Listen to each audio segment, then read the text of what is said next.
Milhões de anos atrás, a Europa não existia. Uma década antes do milênio, 30 milhões de pessoas que viviam no extremo ocidente da grande massa euroasiana jamais compeliriam pensar-se europeus. Naquele momento, a Europa, ou o que nós chamamos hoje de Europa, era um mero apêndice da Eurásia e se fragmentava em pequeniníssimos feudos, reinos, dialetos diversos.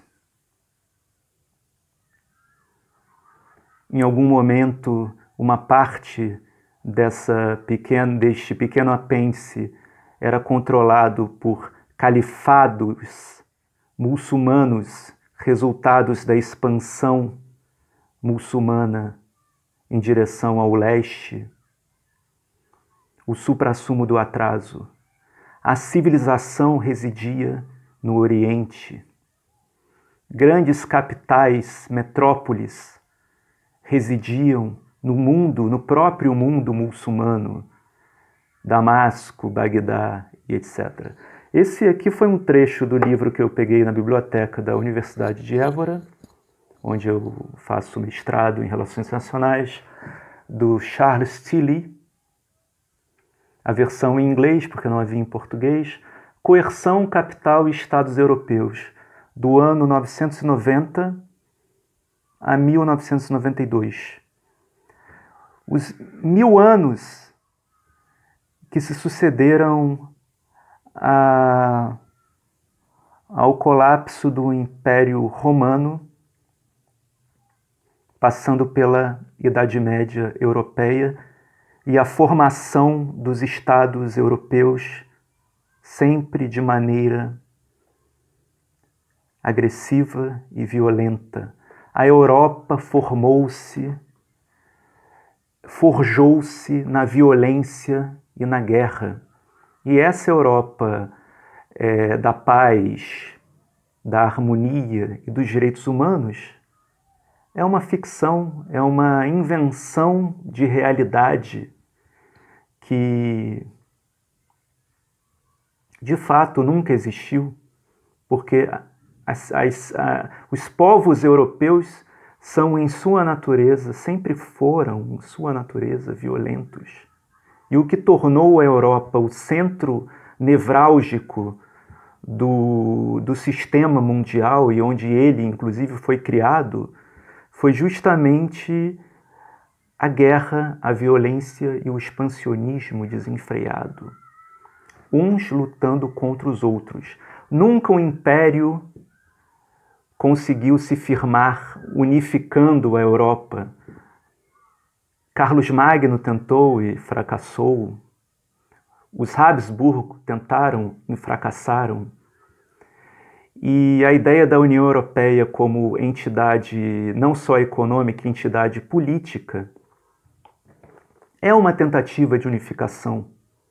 Só que nesse momento histórico nós estamos vivendo uma espécie de retorno dos impérios. Os grandes estados territoriais, né? A volta dos antigos impérios ao jogo de poder, agora global, utilizando-se dos mesmos mecanismos inventados pelos europeus ao longo dos últimos 500 anos, no caso especificamente citando China, Índia, Irã, que é a Pérsia. É o Império Persa de volta. E a própria Rússia, não é? Hoje, líderes europeus, dentro daquela hipocrisia que é a conjuntura de Bruxelas, né? Esse teatro patético que se reflete nos encontros entre os líderes europeus, eles se revelam, hoje eles se revelam perplexos com a interceptação do avião comercial da companhia aérea low cost irlandesa Ryanair. Ela ia da Grécia para a Lituânia, passando por cima do território bielorrusso, né, com passageiros, turistas e etc. O avião foi interceptado pela Força Aérea Bielorrússia, levado forçosamente a Minsk, onde um dissidente do regime ou do governo bielorrusso foi prontamente preso. Líderes europeus, principalmente agora fora da União Europeia, mas a Inglaterra continua fazendo parte da União Europeia, reagiram de maneira agressiva. A Inglaterra usou um tom até mais elevado, considerando um ato de guerra e etc. O fato é que, seja o que for, um ato de guerra, provavelmente, diante da fragmentação atual da Europa, a Europa voltou a ser fragmentada, voltou a ser o que sempre foi. A União Europeia está derretendo. E não convém nesse vídeo dizer as razões ou supor as razões. Isso eu já andei falando aqui e ali, que a Europa estaria sendo atacada por essa situação por essa agressiva competição interestatal que vem sendo impulsionada ainda mais pela atitude beligerante dos Estados Unidos, né, com a sua doutrina imperial 2.0, que também poderia ser chamada de Síndrome de Babel.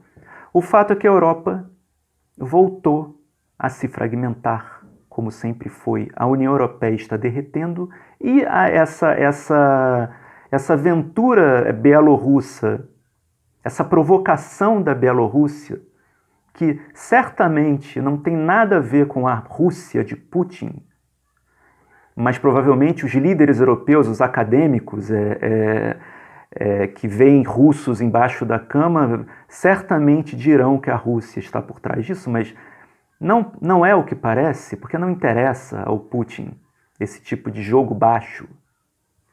Não é o perfil. Não é o perfil da Rússia. O fato é que a Bielorrússia, nessa jogada grotesca, realmente, bizarra, nessa interceptação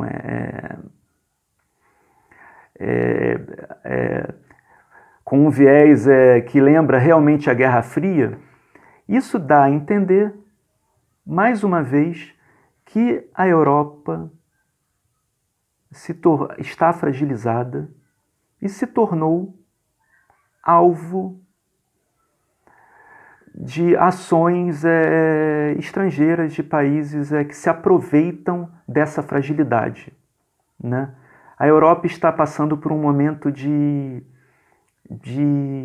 extrema crise social, divisões internas, que se arrastam desde 2008, mas são acontecimentos que vêm se desencadeando, né, ao longo de todos esses anos e que levam e que reforçam essa fragmentação. E isso são sinais, né? Na Irlanda, a volta dos conflitos, das tensões na Irlanda do Norte, são um dos sintomas dessa fragmentação. Recentemente, 800 fascistas fizeram uma manifestação pública em pleno centro de Milão, mais um sintoma. Na França, a candidata de extrema-direita Le Pen está na frente das pesquisas na França. Recentemente, militares franceses da ativa fizeram um manifesto alertando sobre uma possível guerra civil na Europa diante de uma suposta ameaça muçulmana. De fato, existem 2 milhões de muçulmanos na França. É a maior população muçulmana da Europa. E isso desperta sentimentos, uma memória histórica, coletiva, nos europeus, que é muito cara a eles, e isso é muito difuso, deles se sentirem cercados, né? Isso desperta, naturalmente, o sentimento neofascista.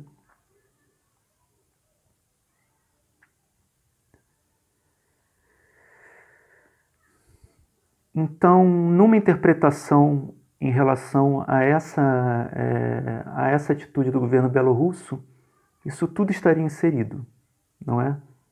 Bom, é muita coisa para dizer, nós estamos vivendo o calor dos acontecimentos.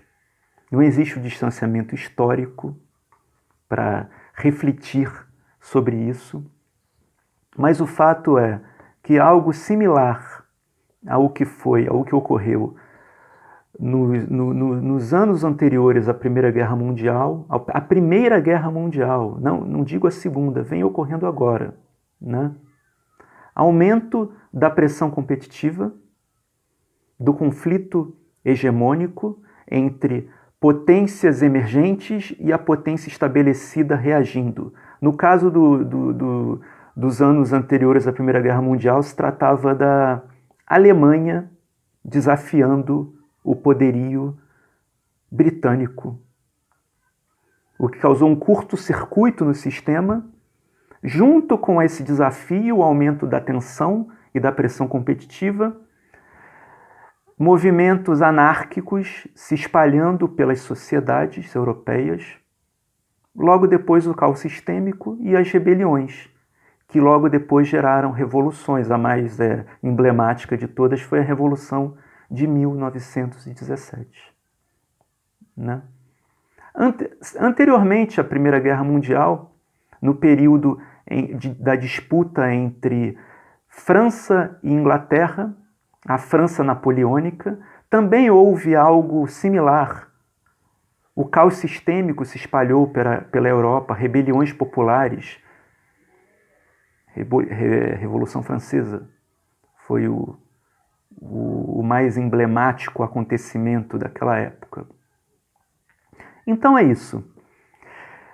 Reflexões apenas e divagações sobre o momento presente.